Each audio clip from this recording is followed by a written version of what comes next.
6 गुण जो व्यक्ति के अंदर होने चाहिए वो बताए गए। ऐसे ही आगे और भी बातें बता रहे हैं। तो 78वां श्लोक में पढ़ रहा हूं। षडिमान् पुरुषो जह्यात् भिन्नां नावमिर्वाणवे अप्रवक्तारमाचार्य मनधीयानामृत्विजम्।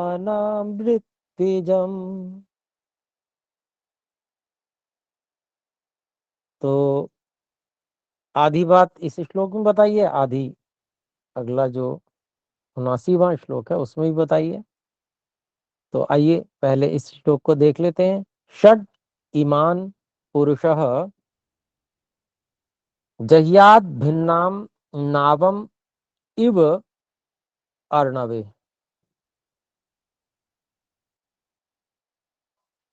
अप्रवक्तारम आचार्यम अनधीयानम ऋत्विजम। अनधीयानम ऋत्विजम ऋत्वजम। तो इसका हमने पदच्छेद किया, अलग अलग किया। अब इसको हम अन्वय में डालते हैं। अर्णवे भिन्नाम नावम इव इमान षट पुरुषः जह्यात्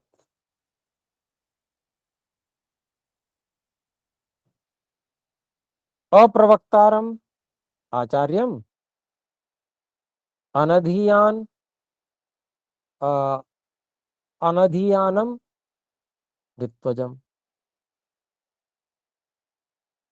तो 2 बता दिए यहाँ पर और बाकी 4 अगले श्लोक में बताए हैं। तो यहाँ पर देखिए कहते हैं, क्या कहते हैं ये? अर्णव समुद्र को कहते हैं। तो अर्णवे समुद्र में टूटी हुई नाव के समान। भिन्नाम नावाम एव नावम एव। तो टूटी हुई नाव के समान, समुद्र के बीचों बीच टूटी हुई नाव के समान।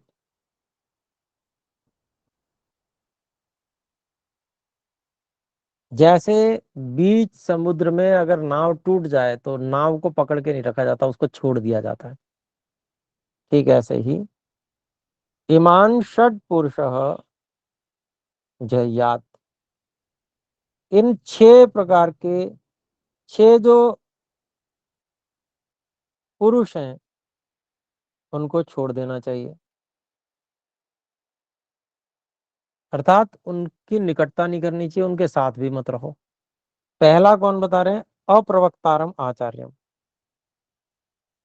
ऐसा आचार्य जो विद्या को पढ़ता पढ़ाता नहीं है, प्रवक्ता भी नहीं है वो। तो जो कार्य उसे करना चाहिए वो करता ही नहीं है, ऐसे व्यक्ति के साथ रहने से क्या लाभ? कुछ भी नहीं।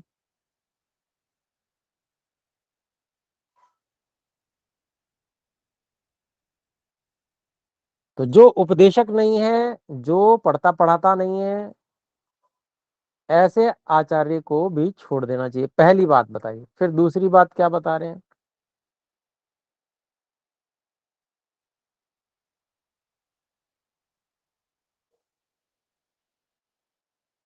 अनधियानम ऋत्वजम। तो ऋत्विक कौन होते हैं? जो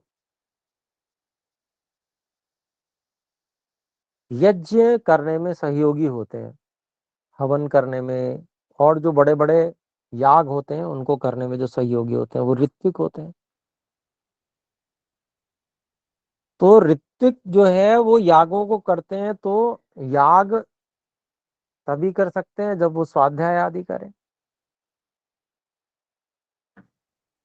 क्या विधि है, किस तरह से क्या क्या कार्य होते हैं, उन सब कार्यों को जाने। तो यहाँ पर क्या कह रहे हैं?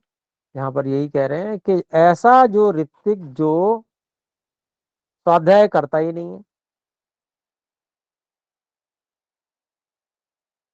या मंत्रोच्चारण जो ठीक से नहीं करता है, या इस तरह की बात कह सकते हैं।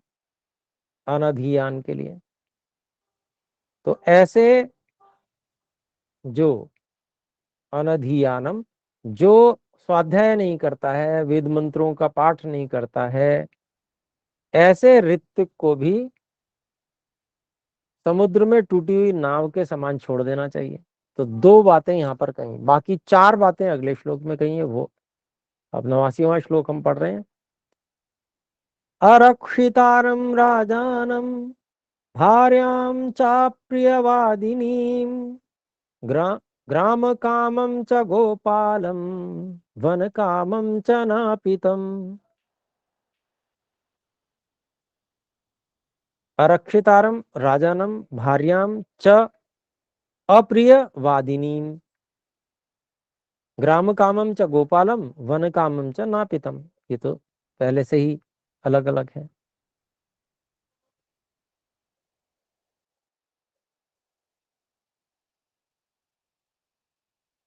तो इसमें कुछ अन्वय की विशेष आवश्यकता है ही नहीं, अन्वय तो इसका बना ही हुआ है। और हम पहले अर्थ भी कर चुके हैं कि भाई 6 प्रकार के पुरुषों को समुद्र में टूटी हुई नाव के समान छोड़ देना चाहिए। उनमें दो बता चुके हैं। पहला है ऐसा आचार्य जो उपदेश नहीं करता, जो पढ़ता पढ़ाता नहीं है, पढ़ाता भी नहीं है, ऐसे आचार्य को छोड़ देना चाहिए। ऐसे स्वाध्याय न करने वाले और वेद मंत्रों का पाठ न करने वाले ऐसे ऋत्विक को भी छोड़ देना चाहिए। और फिर आगे कहते हैं अरक्षितारम राजानम, और ऐसे राजा को भी छोड़ देना चाहिए जो भैया रक्षा नहीं करता हो। राजा है ही जो, वही जो रक्षा करे, रक्षा करना मुख्य कार्य है। तो रक्षा न करने वाले राजा को भी जो समुद्र में टूटी हुई नाव के समान छोड़ देना चाहिए। और भार्याम च अप्रियवादिनी, और जो ऐसी पत्नी हो जो हमेशा अप्रिय भाषण ही करती हो, बुरा भला ही कहती हो, जली कटी ही सुनाती हूँ, तो उनको छोड़ने के लिए कहा है।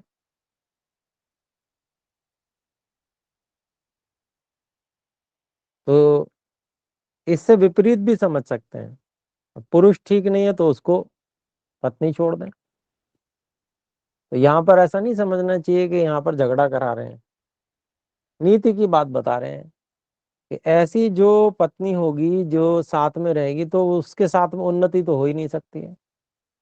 क्योंकि व्यक्ति बाहर भी संघर्ष से आवे करके, बहुत सारे संघर्ष होते हैं जीवन में, और घर पे भी पत्नी जो है वो ऐसे बुरा भला सुनावे तो ऐसा व्यक्ति तो तनाव से ही मर जावे। तो अगर जीवन जीना है तो फिर अलग हो जाओ, इससे अच्छा। तो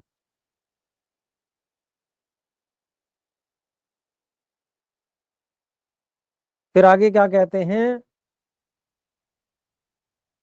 जो व्यक्ति ग्राम कामम च गोपालम, ऐसा गायों का सेवक जो गांव में ही रहना चाहता हो, उसको भी छोड़ देना चाहिए। क्योंकि गायें तो जंगल में ही चरने जाती हैं, और गायें जंगल में चरने जाएंगी और गौपालक जो है वो गांव में ही रहना चाहेगा। तो उससे या तो गायों की हानि होगी, या गायें जो है वो चर ही नहीं पाएंगी, जंगल ही नहीं जाएंगी, गोपाल बांध के रख लेगा, गांव में ही बांध के रख लेगा। तो ऐसा गोपालक भी छोड़ने योग्य है, उसको छोड़ देना चाहिए। और वन कामम च नापितम, और ऐसा नाई जो जंगल में जाके रहना चाहता हो।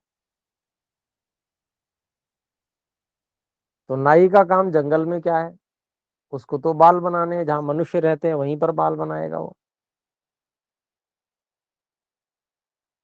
तो ऐसे नाई को भी छोड़ देना चाहिए। तो इस प्रकार से कुछ बातें जो है गिनाकर उपदेश किया, और उसमें अभिप्राय जो कहा जा रहा है वो अभिप्राय यही है कि जिस काम को करने के लिए जो व्यक्ति है, यदि वह वही कार्य नहीं करता जिसके लिए वो है, तो वो छोड़ देने योग्य है, फिर वो पास रखने योग्य नहीं है। अभिप्राय ये है, क्योंकि जो अपना कार्य जिसमें वो अभ्यस्त है वो ही नहीं करेगा, तो दूसरा तो वो वैसे भी नहीं कर पाएगा, तो वो तो इसका मतलब काम करना ही नहीं चाहता। और ऐसे व्यक्तियों के पास रहना अपनी आदत भी खराब करना, और ईश्वर की दृष्टि में दोषी, दंड के भागी होना। तो इसलिए ऐसे लोगों का साथ छोड़ देना चाहिए। तो ऐसा कहते हैं, देखिए महात्मा विदुर जी ने बताया। आइए अब हम 80वां श्लोक देखते हैं। इसमें छंद थोड़ा बदला हुआ है।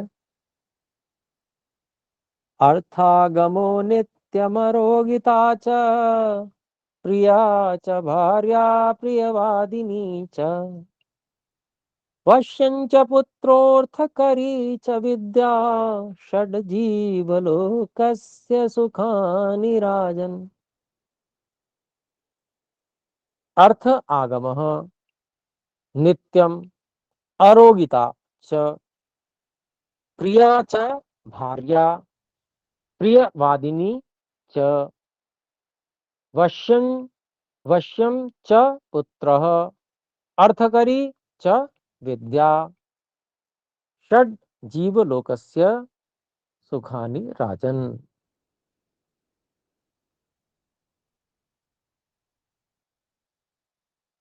तो ये हमने इसको अलग अलग जहां आवश्यक था किया। अब इसका हम अन्वय देखते हैं।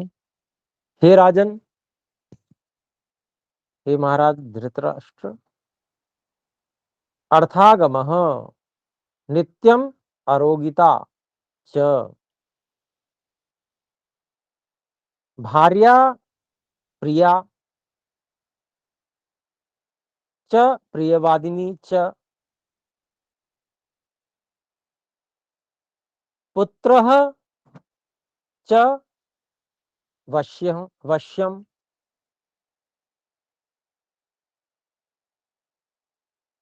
विद्या च अर्थकरी।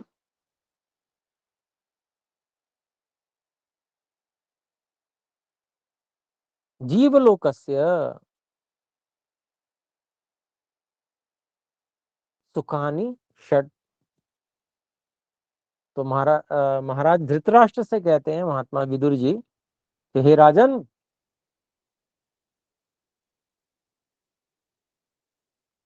धन की प्राप्ति होना ये सुखदाई है।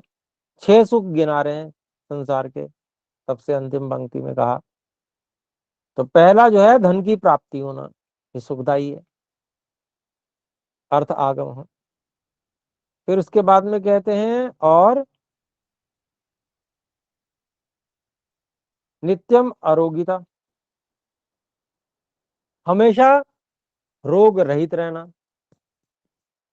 तो लोक में कहावत भी प्रसिद्ध है, पहला सुख निरोगी का है। और यहां पर भी बता रहे हैं कि धन की प्राप्ति और हमेशा निरोगी रहना, ये भी सुख है। फिर तीसरा क्या गिनाते हैं?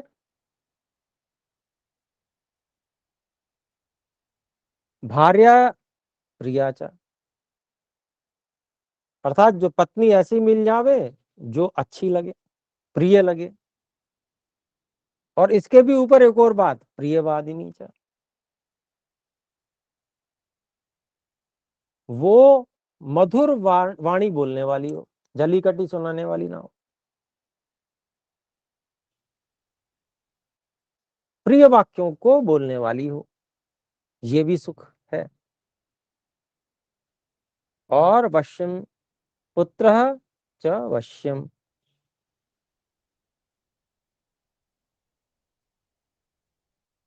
अच्छा, यहाँ पर मुझे ठीक से दिखा नहीं, वश्यः है, वश्यश्च। तो बीच में मैं ठीक बोल भी रहा था लेकिन वो गलत हो गया, तो वश्यः है, वश्यश्च। तो वश्यः, पुत्रः च वश्यः।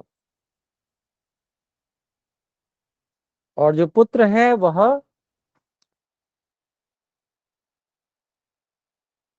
वश में रहने वाला, अर्थात अनुकूल चलने वाला हो।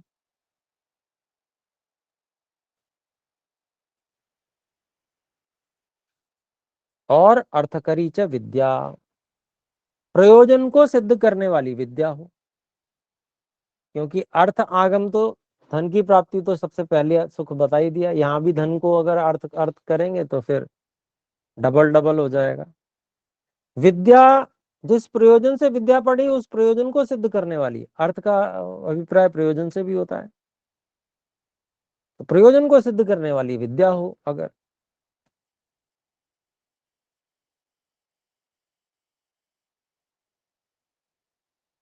तो ऐसे जो छह हैं ये इस संसार के सुख हैं। सुखों की गिनती अगर करें तो ये छह सुख हैं, ये बता रहे हैं महात्मा विदुर जी। तो ये सब चीजें अनुभव में भी आई हुई हैं सभी लोगों के, सब लोग जानते हैं। इसमें क्योंकि महाराज पुरुष हैं तो पुरुष की दृष्टि से, महात्मा विदुर भी पुरुष हैं तो पुरुष की दृष्टि से बोल रहे हैं। और कोई माता बहन हो तो वो उनकी दृष्टि से बोल सकती हैं, तो वहां पर उसी प्रकार से हम बदल लेंगे शब्दों को।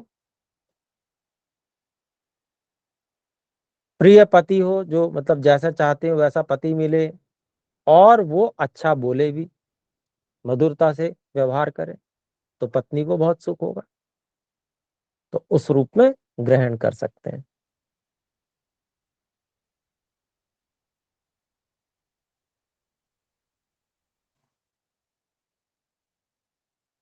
आइए 81वां श्लोक देखते हैं। 81वें श्लोक में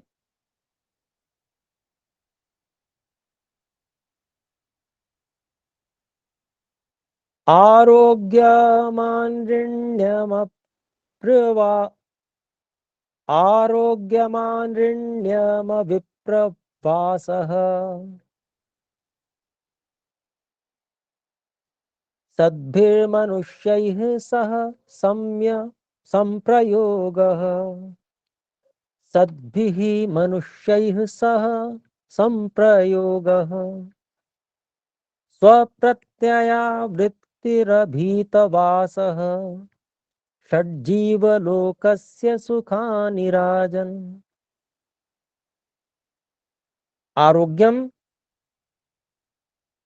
आनृण्यम, अविप्रवासः, सद्भिः मनुष्यैः सह संप्रयोगः, स्वप्रत्यया वृत्तिः अभीतवासः, षड जीवलोकस्य सुखानि राजन्। फिर छह और सुख गिना दिए।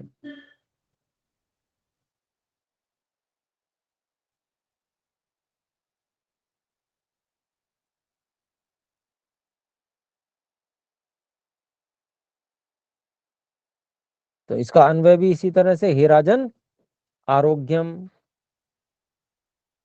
आनृण्यम, अविप्रवासः, सद्भिः मनुष्यैः सह संप्रयोगः,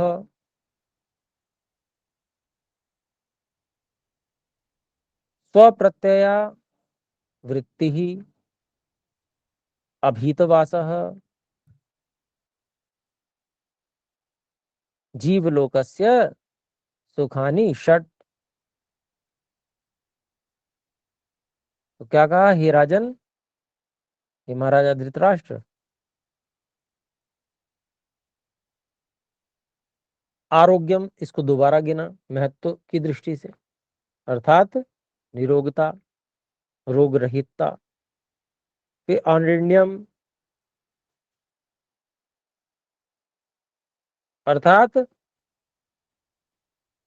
किसी का बकाया ना होना, किसी का कुछ उधार चुकाना न होना, ऋण रहितता मतलब कोई कर्जा नहीं लिया हुआ, किसी का कर्जा बाकी नहीं है जो देना हो, ये भी सुख है। नहीं तो जिसको कर्जा देना होता है वो तो आधा उसका खून सूख जाता है। फिर तीसरा बताया अविप्रवास, अर्थात विदेश गमन ना हो, अपने घर पे ही रहने को मिल जाए। तो घर में से ज्यादा सुख और कहीं नहीं होता। चाहे कितने ही व्यवस्थाएं हो, कितने ही बढ़िया 5 सितारा होटल मिल जाए, चाहे कुछ भी मिल जाए, परंतु जो सुख घर में होता है वो कहीं भी नहीं मिलता। विदेश गमन न होकर प्रदेश में न रहना मतलब अपने घर पे ही रहना, ये अभिप्राय है। फिर है सद्धि मनुष्य है सह संप्रयोग, सज्जन मनुष्यों के साथ मेल जोल होना, ये भी सुख है। और आजकल जो है ये बड़ी विचित्र परंपरा चल गई कि लोग एक दूसरे से मिलते जुलते ही नहीं है। काम से काम, मतलब से मतलब, बस बात खत्म।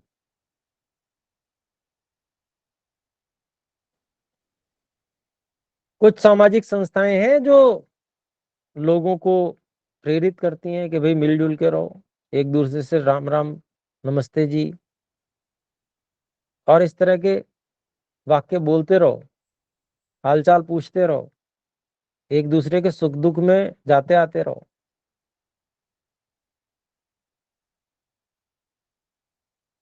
तो सामान्य अगर यूं देखें ना, अगर ये सामाजिक संस्थाएं जो कार्य कर रही हैं वो ना हो तो कहाँ चला जाए ये, इतना पतन हो जाए, कुछ समझ में ही नहीं आता।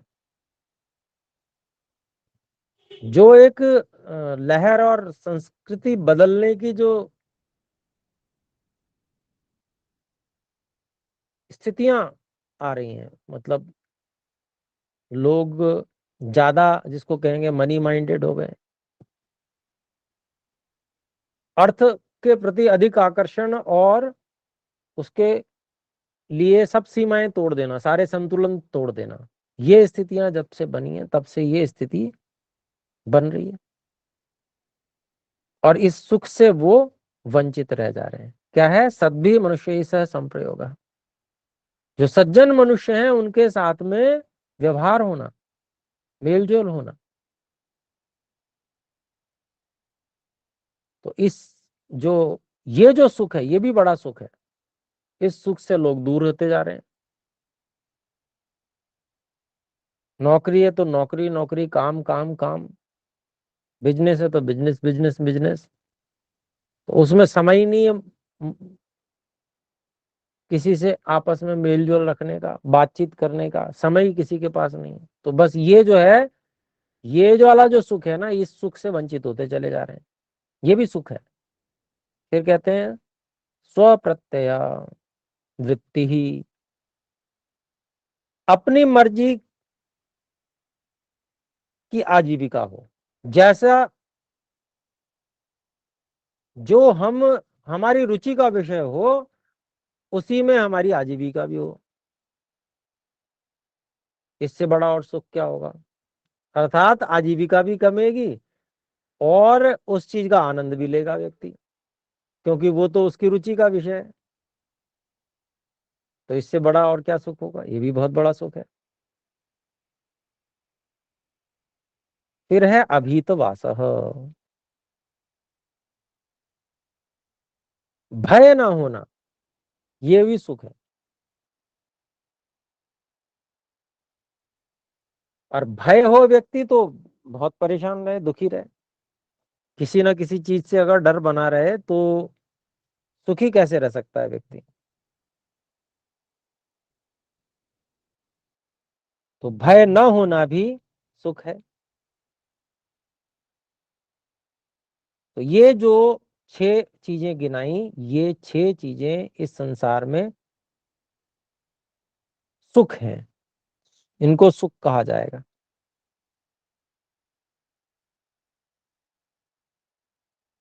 82वां श्लोक देखते हैं।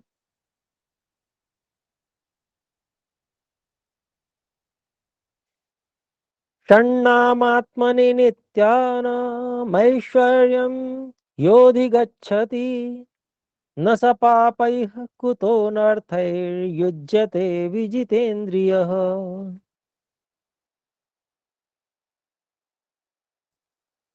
षड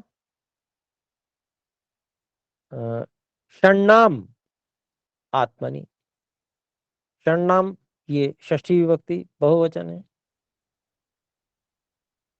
षण्णाम आत्मनि नित्यानाम ऐश्वर्यम यह अधिगच्छति न स पापैः कुतः अनर्थैः युज्यते विजितेन्द्रियः। तो इसका अन्वय करते हैं। यह आत्मनि नित्यानाम षण्णाम ऐश्वर्यम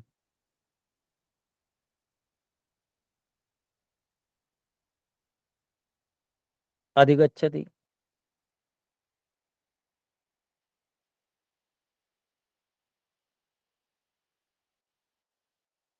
स न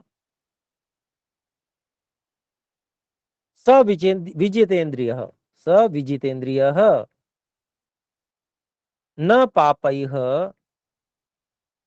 युज्यते कुतो अनर्थैः। तो क्या कहते हैं भाई, ये कहते हैं महात्मा विदुर जी कि हे महाराजा धृतराष्ट्र, जो व्यक्ति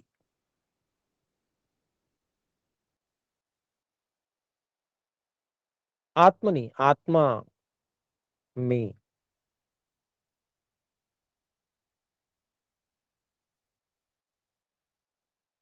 हमेशा जो रहते हैं ऐसे 6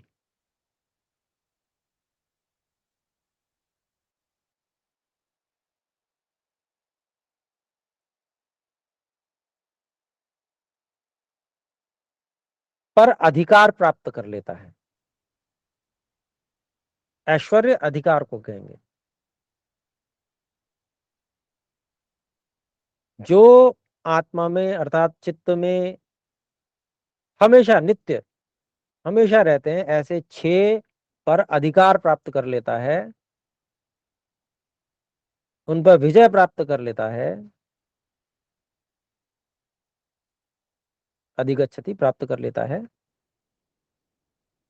वह स विजितेंद्रिय, ऐसा जो विशेष जितेंद्रिय व्यक्ति है वह न पापैः युज्यते, वो व्यक्ति कभी भी पापों से युक्त नहीं होता। कुतो अनर्थ है, जब पाप से ही युक्त नहीं होता तो अनर्थ से कैसे युक्त हो जाएगा, मतलब उसके लिए कुछ भी हानि नहीं होगी। पाप करने से ही तो हानियां होती हैं। उल्टे काम व्यक्ति करता है तभी उसको अनर्थ भोगना पड़ता है। तो जब पाप से ही युक्त नहीं होगा तो अनर्थ से कैसे युक्त हो जाएगा, ये अभिप्राय कुतो अनर्थ है। तो 6 जो हमेशा चित्त में रहते हैं, इन पर विजय प्राप्त करनी है, जो कर कर लेता है ऐसा व्यक्ति, उन पर विजय, उन ऐश्वर्य को प्राप्त कर लेता है। तो किन कौन सी ये 6 चीजें हैं, तो ये गिनाई गई हैं, काम क्रोध लोभ मोह मद और अभिमान।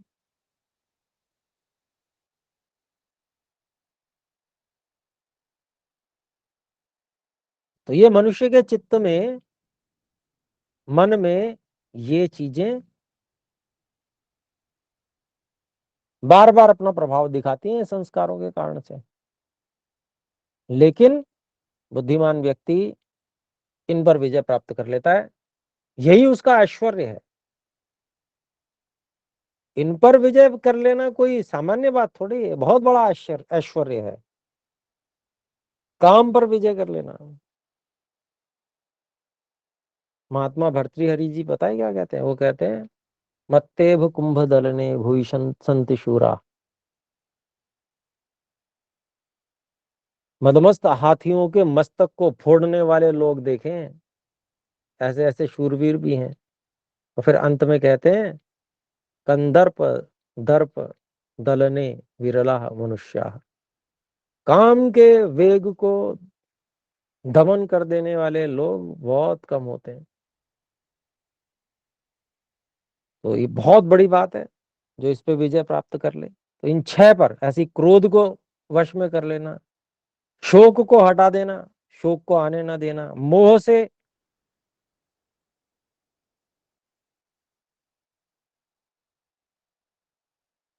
विरक्ति प्राप्त कर लेना, अर्थात उससे हट जाना, मद और अभिमान को वश में कर लेना, बहुत बड़ी बात है। तो वो व्यक्ति जो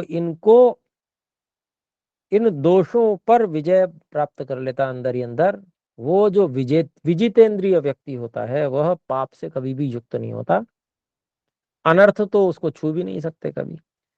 तो ये यहीं तक रखते हैं आज हम 82वें श्लोक तक।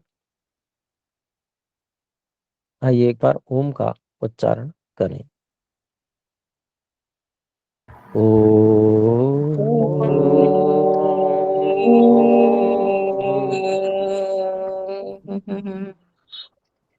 सर्वेभ्यो नमः, सभी को सादर नमस्ते नमस्ते। ओम नमस्ते आचार्य जी। नमस्ते नमस्ते। नमस्ते।